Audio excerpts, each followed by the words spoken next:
situation vécue, un moment inattendu, derrière chaque expérience, même la plus anodine, se cache une compétence, une vraie.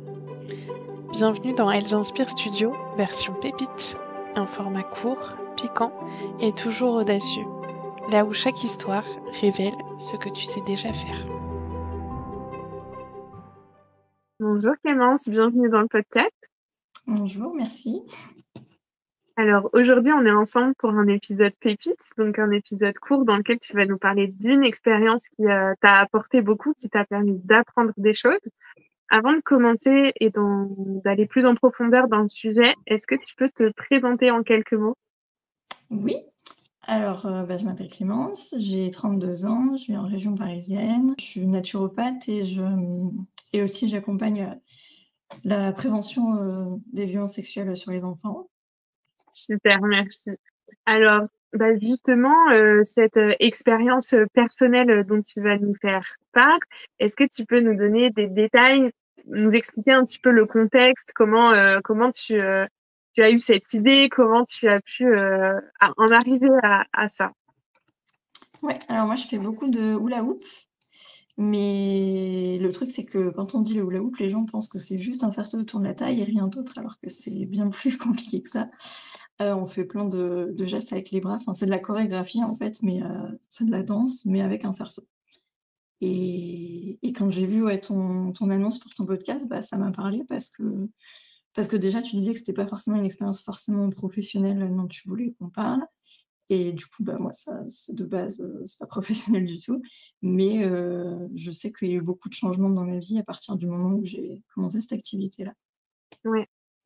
Bah oui, en fait, on peut acquérir des compétences de plein de manières différentes et le sport et plein d'expériences autres, mais dans notre vie perso, peuvent aussi être génératrices de très belles compétences. Donc effectivement, pour toi, c'est un mix un petit peu entre expérience personnelle et sport parce que ça t'a permis de découvrir beaucoup de choses sur toi-même. Ouais, maintenant je fais un petit peu de danse, sans objet aussi et je sais que j'aurais jamais osé si j'avais pas d'abord commencé par le hula hoop, avant. Mmh. Comment, tu as découvert cette discipline et puis qu'est-ce qui t'a donné envie, de t'inscrire, de creuser, puis de continuer aussi? Un peu par hasard, c'était un été, je m'ennuyais et je traînais un peu sur les sites pour voir quelles activités faire, à ce moment-là en région parisienne et j'ai vu une annonce, hula hoop, slash danse. Je me dis: «Tiens, c'est curieux, j'ai envie d'essayer» et ça m'avait beaucoup plu et quand j'ai vu qu'il y avait des inscriptions, à la rentrée, j'ai eu envie de m'inscrire et ça a confirmé que ça me plaisait vraiment, donc j'ai eu envie de continuer. Parce que ça me faisait faire, une activité sportive plus toute seule, chez moi, juste en suivant des vidéos. Donc déjà, c'était bien pour le côté social et puis ça me faisait aussi avoir une régularité, dans l'activité physique et puis j'ai trouvé que ça pouvait être bien pour me reconnecter un peu à mon corps que j'avais bien laissé de côté très longtemps, quoi.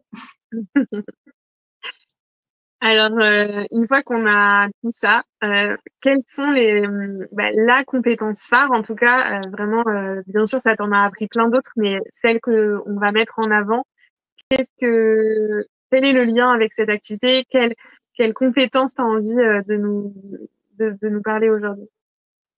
C'était plutôt le fait de créer des liens, de les entretenir, des choses comme ça. Ouais.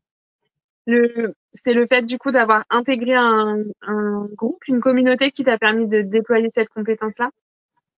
Ouais, je trouve que j'ai moins de difficultés à aller vers les autres depuis que j'ai commencé ça et puis en plus, maintenant c'est devenu un petit peu plus professionnel parce que maintenant je suis dans une troupe, de hula hoop donc voilà, c'est plus juste prendre des cours, quoi. Ouais. Et donc, quand tu dis, créer du lien, c'est prendre contact avec les autres, entretenir ce lien, mais c'est aussi faire du lien entre les différentes personnes qui font partie de la troupe pour que chacun trouve sa place? Oui, je sais pas trop comment l'expliquer mais oui, ouais, c'est surtout, ouais, surtout créer du lien. Après l'entretenir, j'ai jamais eu trop de mal avec ça. Parce que moi, j'aime bien les relations qui durent. Quand ça se finit, ça me terrorise, en fait. Mais ouais, je pense que, ouais, pour le côté premier pas vers l'autre, je pense que c'est un truc comme ça, quoi. Ouais. Et quel lien tu fais du coup entre cette compétence que tu as développée d'une manière vraiment très, enfin dans un contexte très personnel, avec aujourd'hui ton activité professionnelle et du coup comment tu la mets en place, comment elle t'aide dans ton activité? Ben, je pense que j'ai moins de mal à les parler aux autres aussi et bah, ne serait-ce que bon là, c'est pas par rapport aux clients, mais d'être dans un réseau d'autres entrepreneuses, bah, ça me fait vraiment du bien Mmh, et je pense que j'aurais pas trop osé, avant d'avoir fait ça, quoi. ouais, Donc voilà. super. Ben, en tout cas, merci beaucoup d'être venu à mon micro pour partager tout ça avec moi, pour donner aussi cet exemple aux auditrices qu'on peut acquérir des compétences dans notre dans nos sphères personnelles, que ce soit avec l'environnement sportif, mais aussi dans plein d'autres environnements, le bénévolat, plein de choses comme ça. Et bah voilà, merci d'avoir donné cet exemple-là à nos auditrices. Bah, merci à toi. C'était une pépite, un moment pour faire briller une compétence qu'on sous-estime trop souvent. Et si ça t'a parlé, partage ce mini-épisode à une femme qui mérite de croire un peu plus en ce qu'elle sait faire.